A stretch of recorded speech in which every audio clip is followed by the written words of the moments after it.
Assalomu alaykum aziz kitobxon. 8-mo'jiza ko'rsatuvining navbatdagi soni yana efirda. Bugun sizlar bilan dunyoning eng qadimgi asarlaridan biri desak ham bo'laveradi. Miloddan avval yaratilgan, aniqrog'i miloddan avvalgi 5-asrda yozilgan asar. Dunyoning ko'pgina olimlari, izlanuvchilari baho bergan va o'quv-o'qimalar ham o'zidan kelib chiqib baho beradigan asar. Sofoklning Shoh Edip tragediyasi haqida gaplashamiz. Ayni asarning mazmun mohiyatini ochishda bizga yordam beradigan do'stimiz adabiyotshunos Kamol Hakimov bo'ladilar. Kamol, umuman Shoh Edip asari haqida bir ikki og'iz to'xtalib o'tsangizda, bir ta'riflar keladiki odamning xayoliga. Men o'qiganimda mana shu asarni bir necha marta qayta o'qib chiqqanmiz, qiziqqan odam ketaverar ekan ichiga kirib. Shunday baho berganman o'zimcha endi. Bundan oldin ham kimdir aytgandir. Bunday asar o'zigacha, ya'ni asar yaratilgancha bunday asar bo'lmagan. Undan keyin hozirgacha ham bo'lmadi bunday asar va bundan keyin ham bo'lmaydi, bo'lmasin ham degan xulosaga keladigan asarda bu.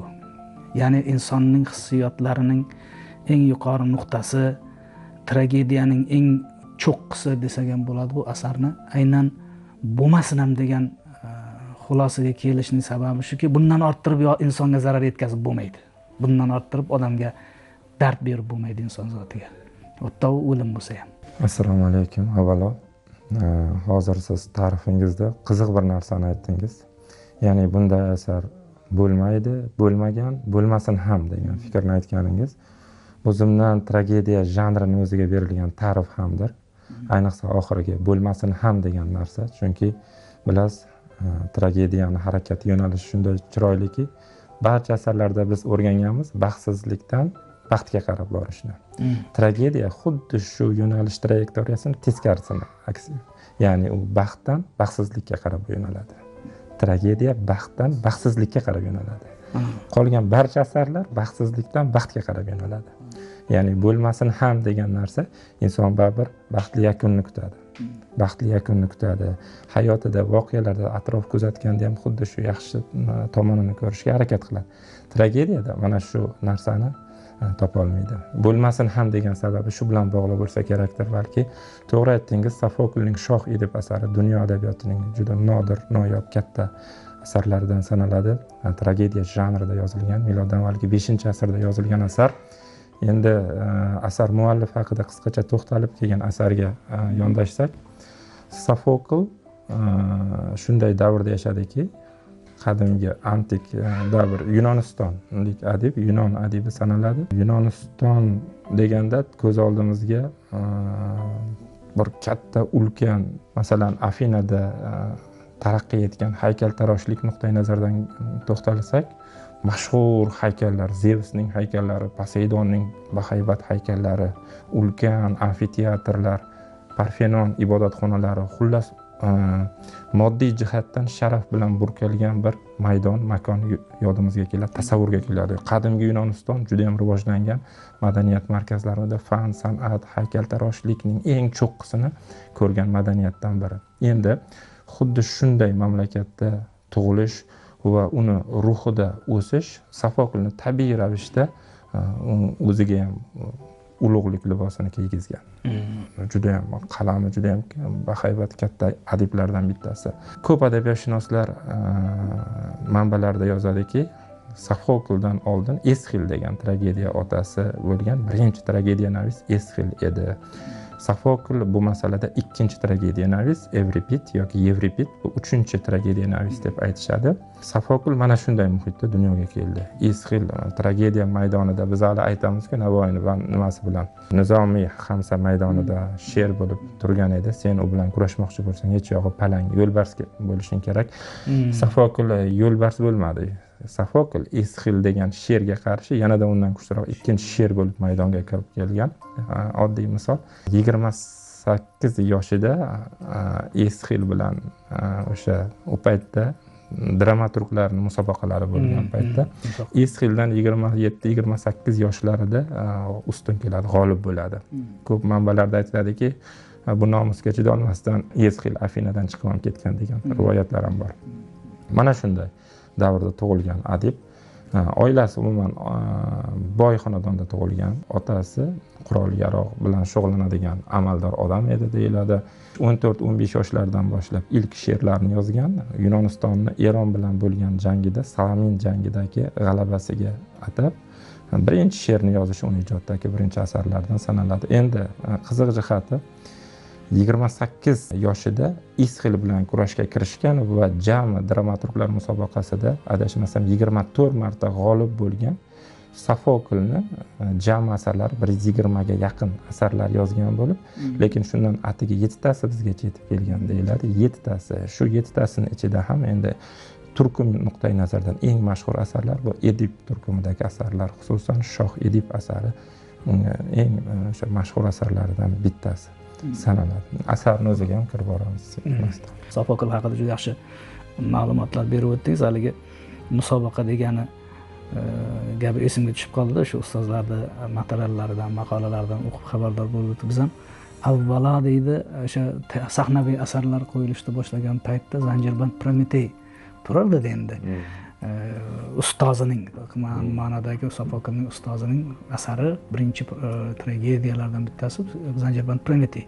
Keyin Shoh Edip chiqqandan keyin tabiiy ravishda uning o'rni almashishni boshladi. Yani musobaqa xalq orasida noan'anaviy yoki noqonuniy musobaqa deydimi, qanday desa bo'ladi. Xalq orasida shunchaki musobaqadan boshlanib ketib, keyin musobaqa darajasiga chiqib ketdi deydi. Mayli. Bu asar boshlangan paytda Fiva shahri deb aytiladi, haqida fikr yuritiladi va unga tushib kelgan unda bo'layotgan vabo va keyinchalik orqaga qaytib haligi bashorat motivi yoki uni ota-onasi haqidagi avvalo Edipning otasining yoshligi, Shoh Edipning o'zi tilab olingan bola ekanligi, ko'p yillar kutilgan farzandligi, undan keyin taqdir va inson irodasi, haqiqatni izlash, gunoh va javobgarlik, bilim va johillik, umuman hokimiyat va mas'uliyat bilan tugaydi bu asar o'zini yozalashda oldi.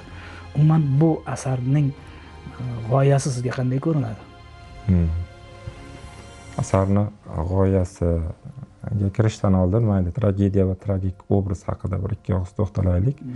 Edip tragik qahramon.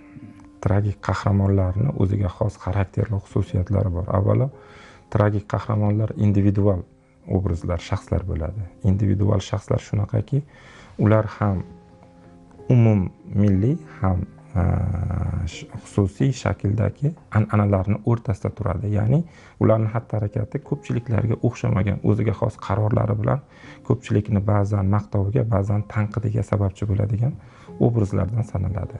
Yana undan ham muhim jihati, fikrimni boshida aytdim, tragediyada o'sha baxtdan baxtsizlikka qarab shuna uzoq bir ayanchli yo'lni bosib o'tiladi. Va qiziq jihati, tragik qahramon mana shu yo'lni ayanchli ekanini bilib turadi va atayin yo'llarni eng murakkabini tanlaydi. Nega atayin eng murakkabini tanlaydi degan sababda, ayni shu murakkablik uni shaxs sifatida shakllantirishini ishdan zimdan bilib turadi. Yuriy Borev estetik asarda bir qiziq fikrni aytadi. Masalan, asarning g'oyasiga sekin-sekin kiramiz. Edip ko'p narsani odam sezib boshlaydi. Masalan, biz ham o'zimizga yaqinlashgan xatarlarni sezamiz ba'zan. Yuragim bezovta bo'lyapti, bir narsa bo'lmasmikan deb najot so'rab o'tiradigan payt ko'p bo'ladi.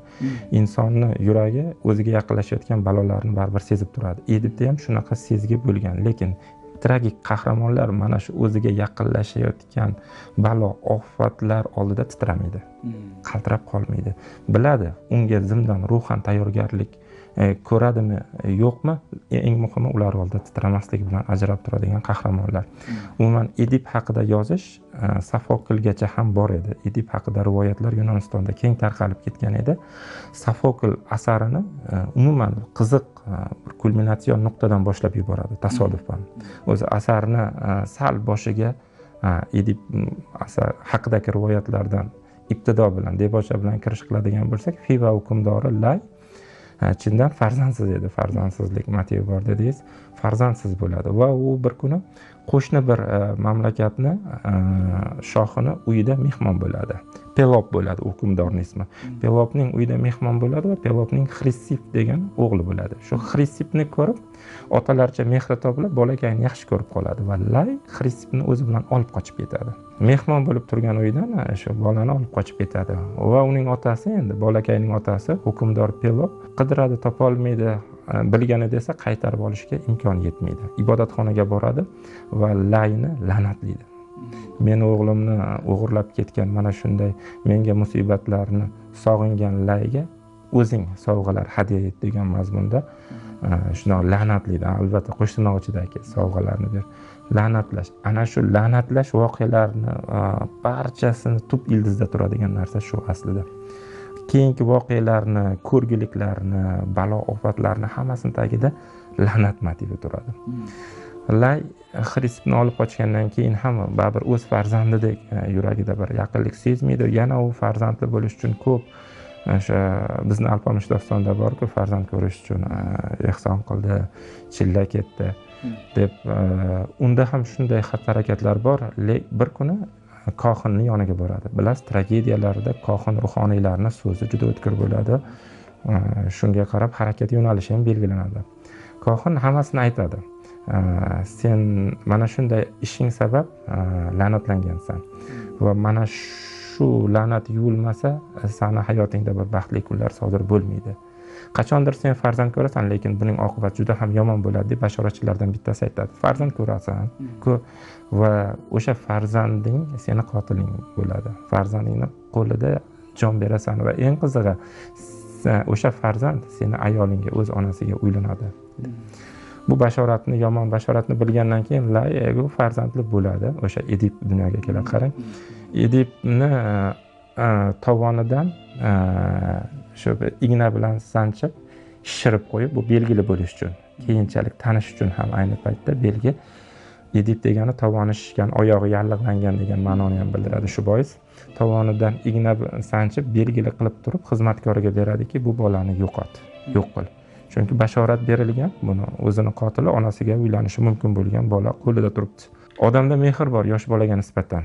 Go'dakni hech kim o'ldira olmaydi birdaniga. Va u xizmatkor ham mehri tovlab Karinov degan bir shaharga chegarasiga boradi. Qarasa, Karinov hukmdorining Polipning cho'poni bo'ladi. Qo'y boqib yurgan bo'ladi. Cho'ponga beradi. Mana olib ket shuni, men shuni o'ldirmagin. Va cho'pon olib borib uni hukmdoriga, Polipga beradi. Polipda farzandi yo'q bo'ladi va uni hadya, o'sha qismatning hadyasi sifatida qabul qilib farzandni katta qilib boshlaydilar. Mana shu yerda Yunon xudolari haqida bir to'xtalib o'tishni afzal bilardimda. Endi mentalitet nuqtai nazaridan kelib qarasak, bizga to'g'ri kelmasligi mumkin. Bu yerda ko'p xudolik qarashlari bor. Bu xalqlarda ham, umuman Yunonda o'sha davrning odamlarida shunday bo'lgan. O'sha bir qarasangizki, xuddi shu xudolarning o'yiniga o'xshaydi. Xudolari bitta bolani shunday yaratdiki, bu bola ertaga shunday bo'lishi shart. Uni boshqa bashoratchilar orqali baribir o'sha taqdir yo'lini, qismat yo'lini belgilab berish. Keyin haligi tovoni haqida, igna bilan teshilganligi haqidagi ta'riflar ham juda ko'p-da. Tomoshabinlarga ham bu qiziq. O'qigan paytda ko'rsangiz, ayrimlarida aytadiki, ota farzandni ko'p yillar kutdi. Tug'ilgandan keyin bu bashoratni eshitgandan keyin tovonini teshtirdi. Edip degani tovonidan teshilgan degani, tovonidan jarohatlangan degani har xil ma'nolarda kelaveradi. Hamma tarjimalarda balki farq qilganda dunyoning ko'p mamlakatlariga tarjima. Va o'sha teshigidan sim o'tkazib berib, shuni sudrab olib ketasan deb berdi haligi askarga, o'ldirish uchun berilgan askarga deydi. Qarangki, shundan keyin xudolarning izmi bilan uning qismat yo'li, taqdir yo'li shu yerdan belgilandi. Bu yoqqa jo'nashi bilan. Ayni asarda xudolarning, ko'p xudolikning, ko'p xudolikning o'rniga. Men aksincharoq fikrlagan, aytgan bo'lardim. Aynan Sofokl politeistik qarashlardan birinchilardan bo'lib chekingan dramaturg sanaladi. Aksincha uni ustozi o'sha birinchi tragediya navisidek Esxil tragediyalarida siz aytgandek xudolarning o'rni beqiyos. Zanjirban Prometeyga qarang, Esxilning tragediyalaridagi qahramon ham oddiy inson emasda. Otasi xudo, onasi yerda bo'lgan, o'zi yarim xudo bo'lgan titanlardan chiqqan qahramonlar Esxilda ko'p. Adasi, boring ishingizni qilib keling. Hozir tugab qoladi. Ulgurmaysiz. Boring. Formula 1 Sting kabi jaranglaydi. Sting Formula 1 poygalari rasmiy hamkori endi O'zbekistonda. Har lahzani quvvatlang. Tugadi. Xavotir olmanglar. Mana hozir to'xtagan joyidan davom ettiramiz. Marhamat. Xudolarni irodasi bilan qismat belgilash va xudolarni o'sha g'azabiga uchrash, yarim xudo titanlar Esxilda bor edi. Sofokl birinchi bo'lib shundan chekingan. Ya'ni xudolardan odamlar tarafga qadam qo'ygan birinchi dramaturg Sofokl deb o'ylayman. Aynan Edipda xuddi shunaqa. Edipga qarang, ota tomonidan, ona tomonidan ham hech qanaqa bir ma'budlarga, Olimp tog'idagi Zevsga yoki boshqa xudolarga aloqasi yo'q. Birortasi yer odamlari, insonlari sanaladi. Lekin umuman antik davr Yunon san'atida qiziq bir narsa bor. Antik davr Yunon tragediyasi deysizmi, mifologiyasi deysizmi, ular tasvirni xudolarsiz tasavvur qila olmaydi. Albatta voqelikka diniy, falsafiy, axloqiy mavzular aralashib ketadi va eng qizig'i umumiy mavzu baribir diniy fonda ushlab turiladi. Shu uchun Sofokl butkul qutulib ketmagandir, lekin qahramonlarni inson tomonga yo'naltirgan birinchi inson. Odam taqdir bilan bog'liq tushunchani, taqdir belgilab qo'ygan bo'lsa, undan qochishning imkoni yo'q degan qarashlar bor. Qur'oni Karimda qiziq bir narsa, fikr bor, ma'lumot bor. Hadislarda ham bor bu narsa. Taqdir, shu narsa taqdirga munosabatni menimcha ozgina o'zgartirar ham bizni. Bizda bor, peshonaga yozib qo'yilgan taqdir, bundan qochib bo'lmaydi. To'g'ri, taqdir yozib qo'yilgan va inson o'sha yo'nalish bo'yicha borsa, menga nima qizig'i bor? Meni erk tanlov meni qo'limda bo'lmasa, nima qilaman men hamma narsa? Absurdga. Aslida yo'nalish sal boshqacha shu yerda. Sal vaziyat boshqacha. Diniy nuqtai nazardan ham, sharqi madaniyat nuqtai nazaridan erkinlik berib qo'yilgan insonga. Alloh insonga erkinlikni berdi. Masalan, mana yaxshi yo'l, fazilatli yo'l va razil yo'l. Tanlovni o'zini qo'liga bergan. Mana shu yerda taqdir belgilab qo'yilgan-ku degan fikrda bo'lguvchilar sal o'ylab ko'rish kerak bo'ladi. Tanlov berib qo'yilgan. O'zi birinchi go'zal demokratiya bizlar o'zimiz sharqda bor, islomda bor, Qur'oni Karimda bor. Faqat nimaga hammasi yozib qo'yilgan deb odamlar shu yerda chalg'iydi. Shunchaki Haq taolo inson qaysi birini tanlashini oldindan bilib turadi.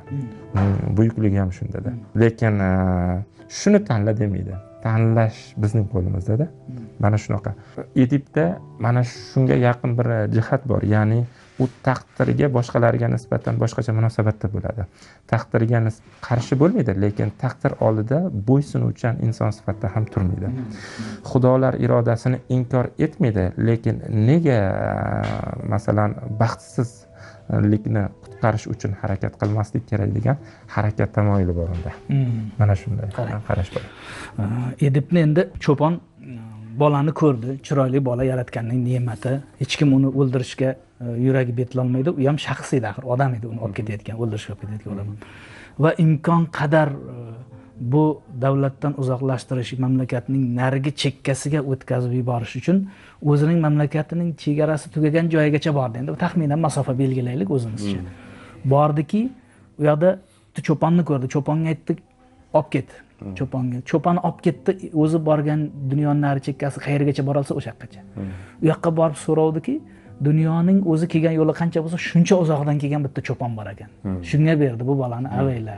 Bu bola bu yoqda uni o'lim hukmi bor bu bola. Bo'ldi, bizga mos ekanda bu bola deb o'zini yurtiga qaratib, dunyoni, ya'ni u chekkasiga qaratib olib ketdi. Juda uzoqlashib ketdi endi masofa. Bordida u bolani qaradiki, bola bu oddiy bola emas. Bolalarning shu xislati, bolaning tug'ilishi bilan bog'liq karomatlar ko'p-ku endi adabiyotda. Bu oddiy bola emas. Buni cho'pon qilib katta qilishni ep ko'rmaydi va bolani ko'p yillardan beri farzand kutayotgan mamlakatning shohi va malikasiga hadya etadi. Siz asarning g'oyasi haqida gapirdingiz-ku. Asarning g'oyasi, g'oya kattaroq narsa, endi mazmun mohiyati desak to'g'riroq bo'lsa kerak yanada. Shoh Edipning asosida, shu Edipning xatti-harakatlarida, qismatida va bir insonga nisbatan qilingan nohaqliklarga munosabat ham bor. Nohaqliklarga munosabat. Edipni biz hech bir yerda masalan kuch ishlatgan bir zolim sifatida ko'rmaymiz, hech yerda. To'g'ri, u ikkita tog'ning orasidagi chorrahada o'sha voqealarni bilgandan keyin qochaman, ota-onamdan o'sha baxtsiz qilmay deb qochaman deb baribir taqdirdan qochib taqdirga boradi odam. Taqdirdan qochib taqdirga boradi. Shu chorrahada o'zini otasini, haqiqiy layni o'ldirib qo'yadi. Buni zulm deb bo'lmaydi, hech bexabar edi. Va bu qotillikdan u o'zida vijdon azobini sezgani ham yo'q. Aybdor ham sezgan. U men o'zimni himoya qildim dedi. Chunki xayol parishon ketayotgan paytda o'sha oldinda ketayotgan o'sha aravani boshqarayotgan bir inson uni yelkasiga tayoq bilan uradi. O'zidan o'ziga urgandan keyin nega urasan dedi. Men yo'lingni to'sdimmi yoki zarar berdimmi? Xayol bilan ketayotgan edim. Qoch desang qochaman-ku dedi. Tayoq bilan tushirib qoldim, o'zini himoya qildi deb hisoblaydi. Ichkaridagi otasi Lay ham hassasi bilan yana uradi uni boshiga. Xizmatkorni o'ldirib qo'ygandan keyin cholga tashlanadi. Cholni ham bir zarb bilan bilib bilmay otasini ham o'ldirib qo'yadi. Shu bitta odam qochib qoladi. Mazlum deb biladi o'zini baribir. Mazlum. Safokilning qarashlari ham shunga moyil. Nega mazlum insonga yana uni aybdor sanashga intilish bor? Masalan, Fiva shahrining baxtsizligida Edipni ayblashga moyillik seziladi voqealarda. O'zini ayblayotgan odamning ustiga kelib yana aybdorsan deyish endi o'zini bu o'lishdan ham og'irroq bo'lgan bitta voqeada. Juda ham og'ir voqea. Shuni Edip tanasida his qildi. Edip bitta narsa bor, qiziq jihati, tergov boshlanadi mana o'sha bilish motiviga o'tyapmiz sekin bilib qolish motivi bor, to'satdan bilib qolish motivi. Yaxshi. O'sha bilib qolish motivi shu bilan bog'liqki, shu Fiva shahriga vabo, o'lat yog'iladi, farzandlar o'lik tug'ilib boshlaydi, chorvaga qiron keladi. O'simliklar qurib qoladi. Buni sababini hech kim bilmaydi. Edip endi hukmdor bo'lgan, otasi o'rnida tirnoq bilan harakat qiladi, uni bartaraf etish uchun. Bilmaydiki, buni sababchisi o'zi tagida borib, o'zi bog'lanib turganligi. Va buyuradi. Keyinchalik onasi Iokasda aytib beradi. Masalan, otasini qotili tirik dedi bashoratchi. Otaning qotili tirik, o'sha qotilni ushlab jazolamaguncha balo shahardan ketmaydi degan gapni. Shohning qotili deb gapiradi. Shohning, Layning qotili. Otasi Layning qotili tirik degan. Edip boshida bilmaydi bu narsani, lekin Iokasda aytadi.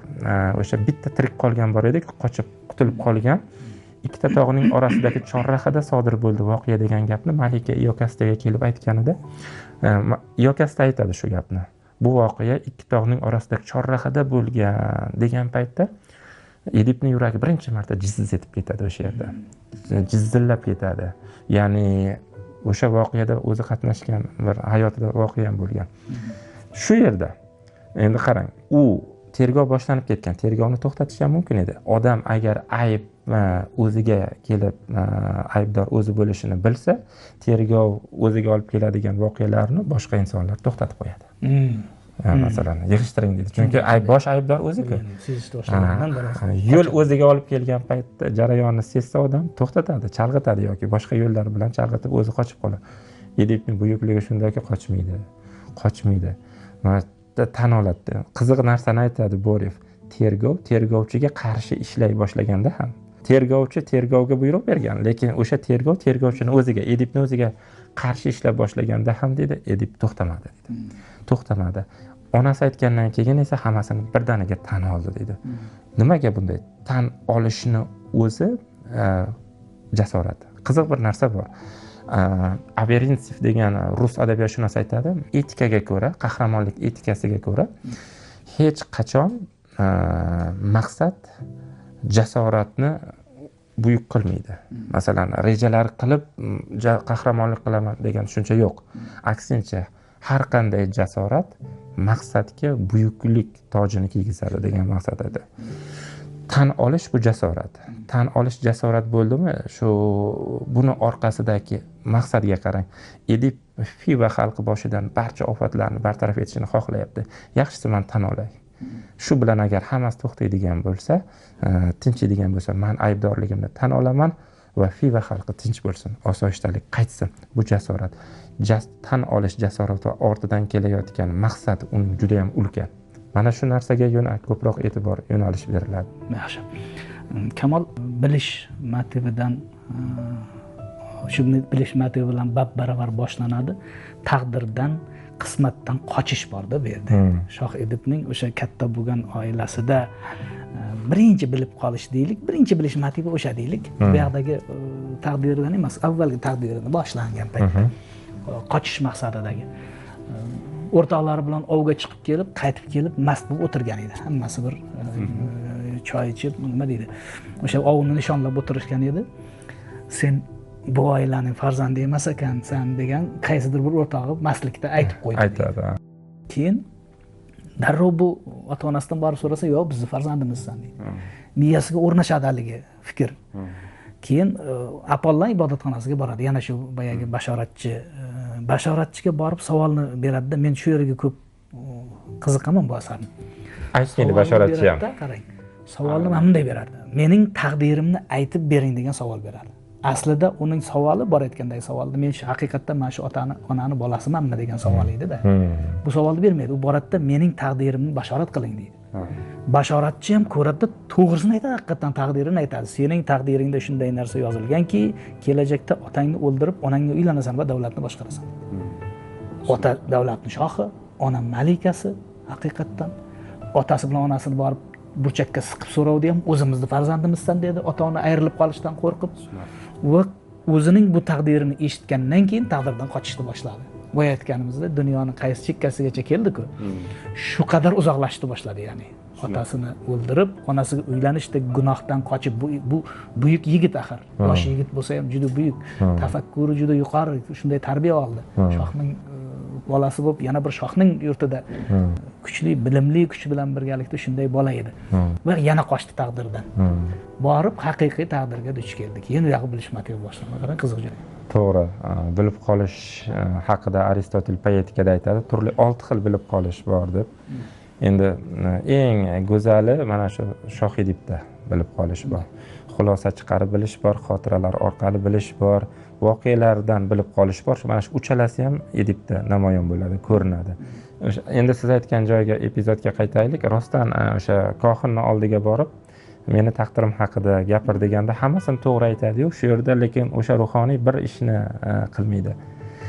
Seni ota-onang Polip bilan Meropa emas degan gap aytmaydi. Shuni aytmaydi-da, faqat ana shuni qolib ketgani ham bir katta sirda. Shu yerda boshlanadi taqdirdan qochish mana shunday. Tragik ayb degan tushuncha bor. Mana shu tragik aybga hamma voqealar sekin-sekin yo'naltirib olib boraveradi-da. Yana qiziq narsa, to'g'ri, baribir taqdiriga qarab olib kelyapsiz, to'g'ri, taqdirdan qochishning imkoni yo'q. Bir zanjirdek o'rab turgan narsa bizlar. Biz hammamiz taqdir ichida harakat qilayotgan insonlarimiz aslida. Turli holatda.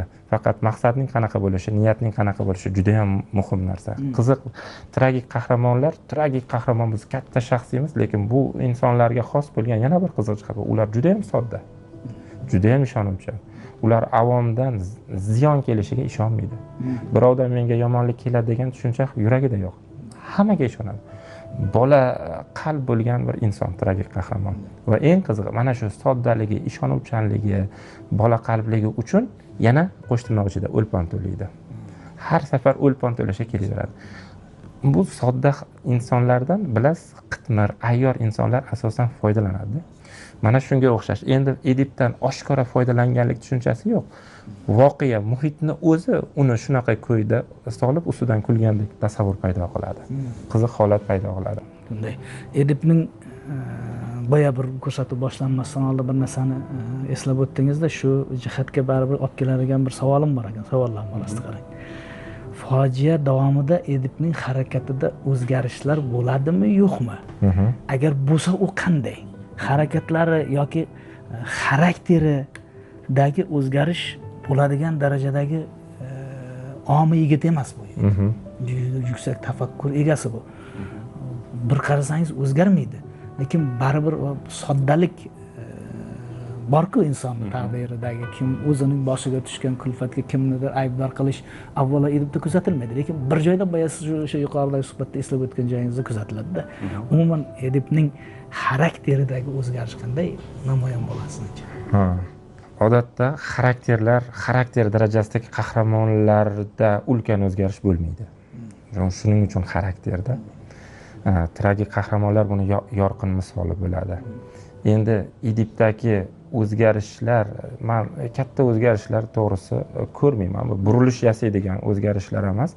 Voqealarga munosabatida ma'lum bir yo'nalishlar bor, burilishlar bor lekin. Endi yana bir narsa, uni o'zgarishiga sabab bo'lgan ulkan voqealar bor, tragik voqealar bor va shaxslar bor bu yerda.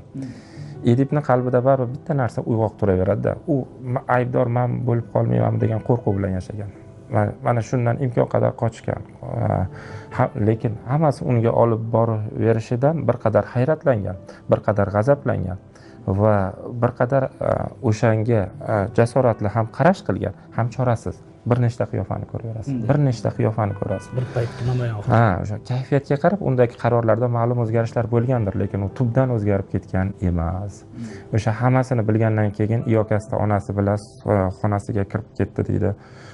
Qidirib boshlaydi. Endi na ayolim deyishni bildim deydi, na onam deyishni bildim deydi. U qani deydi. Udan boshqa gap ayta olmaydi.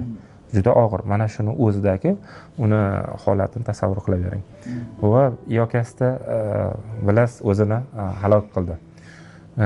Endi uni vasiyatiga qarang, shaxsiyatini vasiyati belgilab beradi. Bor aybdorligini hammasini bo'yniga oldi. Balolarni markazda ekanligini bilgandan keyin o'sha qayin akasi deymiz, Kreyonga bir iltimos qildi. U onasidan ikkita o'g'il, ikkita qiz ko'rgan edi. Ham tog'asi, ham qaynonasi. Shunaqa bo'ladi. Antigona bilan Ismena degan qizlari bor, Polinik va Etiopol degan o'g'illar ko'ra. Shu o'g'illarim deydi o'z yo'lini topib ketadi deydi. Kreyonga aytadi, qizlarimni asra iltimos sendan deydi. Qizlarim ko'chada qolmasin, qizlarim birovga xorizor bo'lmasin. Menga agar ma'qul topsang, men borib ibodatxonaga borib, o'sha yerda xuddi Navoiyga o'xshab joribkashlik qilib o'sha yerda so'nggi nafasimni o'sha yerda chiqarishga menga imkon ber deydi. Faqat qizlarimni asra degan fikrni o'zi shaxs sifatida uni katta insonligini bildiradi. Mehribon, faqat mehribonlik qilaman deb odam ba'zan ziyon qilib qo'yishi mumkin. Asarning markazida mana shu turadi deylik. Mehribonlik qilaman deb bilib bilmay yomonlik qilib qo'ygan inson taqdiri turadi. Yaxshi, Kamol, katta rahmat sizga. Umuman Shoh Edipning qismati, taqdiri haligi bo'lmasin ham degan boshdagi aytib o'tgan tilak shaklidagi munosabatlarimizning bejizga emasligini ifodalaydigan fikrlarni hozir aytib o'tdingiz. Yana bitta narsani aytib o'tib ketardim. Inson o'ziga qay darajada jismoniy jazo yoki jarohat yetkazishga qodir. Bitta usuli ko'pchilik kasallikka aylanib ketgan usul o'zini yuqoridan tashlab joniga birdaniga qasd qilish. Lekin inson qo'liga bir narsani tiqib yo bir mix qoqib yo bir kesib jarohat yetkazishga yuragi betlamaydi, og'rig'iga chidolmaydi. U shu darajada buyuk shaxs ediki, buyuk shaxsligini haligi sinovlardan ko'rdik. Boshidagi haligi ana bu Sfinks qushdan xalqni qutqarishi va vaboga chora izlashi, bu paytdagi o'zining tafakkuridagi o'sishlarni ko'rsatib bordikda va o'zining ko'zini onasining ayni paytda ayolining osilib turgan jasadidan olib to'g'nag'ich bilan ko'zini o'yishi va o'zini ustida o'zi oxirgi hukmni chiqarib uni tog'asiga, ayni paytda qaynog'asiga ishonib topshirib ketishali aytgan farzandlaringiz. O'zini o'zi badarg'a qilishga oxirgi hukmni chiqarishi. O'lim yakun emas, o'lim bu boshlanish degan qarash bor. Sharqda ham bor, bu Yevropada ham bor, hamma adabiyotda borda o'lim yakun emas, o'lim boshlanish. Agar men o'zimni o'limga hukm qilsam, bu oddiy jazo bo'lib qoladi degan shunday bir xulosa berar ekan asar. Bu aziz tomoshabinlarga sarmaro bo'lish uchun aytdim buni. Kamol, sizga katta rahmat. Rahmat. Aziz tomoshabinlar, bu Sofoklning Shoh Edip asari o'zi yarim soatda muhokama qilishga ulgurib bo'lmaydigan asar. Shunday bo'lsa-da, baholi qudrat do'stimiz Kamol Hakim bilan harakat qildik. O'ylaymizki, bu asarni ko'pchilik o'qigan, o'qimaganlar bo'lsa yana bu muhokamamizdan keyin yana bir bor varaqlab ko'radi, bu asarni qiziqishini uyg'otadi degan fikrdamiz. Ko'rsatuvni tasvirga olishda yaqindan hamkorlik qilayotgan Book.uz kitoblar do'koniga o'z minnatdorligimizni bildiramiz. Keyingi dasturlarimizda uchrashguncha xayr, salomat bo'ling.